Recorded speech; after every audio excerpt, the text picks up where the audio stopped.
Indian ഭരണഘടനാ ശില്പി doctor BR. അംബേദ്കറുടെ 134ാമത് ജന്മദിനാഘോഷം സാധുജന പരിപാലന സംഘം സംസ്ഥാന കമ്മിറ്റി വെങ്ങാനൂരിൽ മഹാത്മാ അയ്യങ്കാളി അന്ത്യവിശ്രമം കൊള്ളുന്ന സ്മൃതി മണ്ഡപത്തിൽ വിപുലമായ ആഘോഷ പരിപാടികളോടെ ആചരിച്ചു. തുടർന്നു നടന്ന പൊതുയോഗത്തിൽ സംസ്ഥാന പ്രസിഡന്റ് മാവേലിക്കര ഉണ്ണികൃഷ്ണൻ അധ്യക്ഷനായി. യോഗ ഉദ്ഘാടനം കുമാരപുരം മുരളീകൃഷ്ണൻ നിർവഹിച്ച് സംസാരിച്ചു.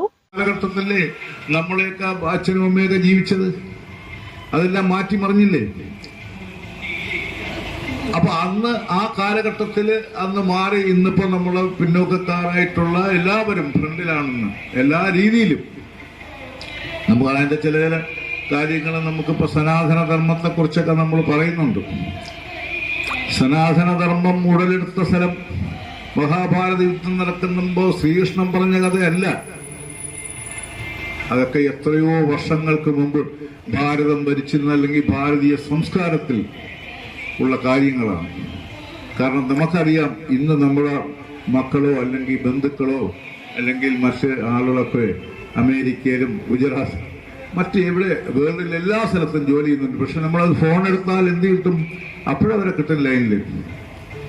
പക്ഷെ ഇതൊക്കെ എത്രയോ കോടിക്കണക്കിന് വർഷങ്ങൾക്ക് മുമ്പ് സനാതനധർമ്മം ഉടലെടുത്തത് ശിവനും പാർവതിയുമായിട്ടുള്ള സംഭാഷണത്തിലായിരുന്നു. അത് കേട്ടിരുന്ന ഒരു ഋഷിവര്യനാണ് അദ്ദേഹത്തിന്റെ സ്വന്തം ശിഷ്യനിത് പാസ് ചെയ്തുകൊണ്ടേയിരുന്നു.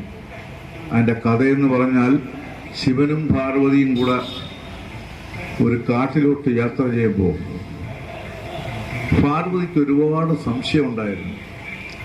അപ്പൊ അത് ശിവന്റെ കൂടെ നടക്കയിൽ ചോദിച്ചു, അങ്ങ് ആരാണ് ശരിക്കും? അങ്ങയുടെ രൂപം എന്താണ്?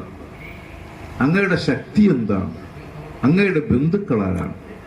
ആരാണ് അങ്ങയുടെ കൂടെ ഉള്ളത്? എന്നൊക്കെ ഒരുപാട് ചോദ്യം ശിവന്റെ അടുത്ത് പാർവതി ചോദിച്ചു. പക്ഷെ SJPS ഭാരവാഹികളായ അരുൺകുമാർ SP, കോളിയൂർ ഗോപി, ജനാധിപത്യത്തിൽ വിശ്വസിക്കുന്ന അദ്ദേഹത്തിന്റെ ആശയങ്ങളെ പിൻപറ്റപ്പെടുന്ന മുഴുവൻ ആൾക്കാരുടെയും ഒരു കടമയാണ്, ദൗത്യമാണ്. നമുക്കറിയാം, അദ്ദേഹത്തിന്റെ കോൺസ്റ്റിറ്റ്യൂഷൻ, ഇന്ത്യൻ ഭരണഘടന ചരിത്രത്തെക്കുറിച്ച് പഠിക്കുമ്പോൾ അംബേദ്കർ ഇന്ത്യൻ ഭരണഘടനാ ചരിത്രത്തിലേക്ക് വരാതിരിക്കുന്നതിനുള്ള ഒട്ടനവധി പോരാട്ടങ്ങളാണ് നമുക്ക് മുന്നിലൂടെ കടന്നുപോയിട്ടുള്ളത്. സർദാർ വല്ലഭായ് പട്ടേൽ അദ്ദേഹത്തിന്റെ ഒരു ലേഖനത്തിൽ പറയുന്നത്, ഒരു കത്തിൽ പറയുന്നത്, മിസ്റ്റർ അംബേദ്കർ ഇന്ത്യൻ ഭരണഘടനാ നിർമ്മാണ സഭയിലേക്ക് കടന്നു വരാതിരിക്കാനുള്ള വാതിലുകൾക്ക് പുറമെ ഞാൻ ജനാലകൾ പോലും കൊട്ടിയടക്കപ്പെട്ടിട്ടുണ്ട്. നമുക്കിനി കാണാം അംബേദ്കർ എങ്ങനെയാണ് ഇന്ത്യൻ കോൺസ്റ്റിറ്റ്യൂഷൻ നിർമ്മാണ സമിതിയിലേക്ക് കടന്നു വരുന്നുള്ളത്. അതിന്റെ ചരിത്രത്തിലേക്കൊന്നും പോകുന്നില്ല. അതൊക്കെ വളരെ എന്താ പറയുന്നത്, വളരെ വിശാലമായ സംവിധാനങ്ങളിൽ ചർച്ച ചെയ്യപ്പെടേണ്ടതാണ്. ഭാവിയിൽ ഞാൻ നേരത്തെ സൂചിപ്പിച്ചതുപോലെ തന്നെ ഇത്തരം യോഗങ്ങളല്ല നമുക്ക് ആവശ്യപ്പെടേണ്ടത്. ഷെരീഫ് M. ജോർജ് മുളമൂട്ടിൽ, ചന്ദ്രലേഖ വെങ്ങാനൂർ എന്നിവർ ആശംസകൾ അർപ്പിച്ച് സംസാരിച്ചു. യോഗത്തിൽ സംസ്ഥാന ജനറൽ സെക്രട്ടറി റിഞ്ചുലാൽ സ്വാഗതം പറഞ്ഞു. News desk, express news.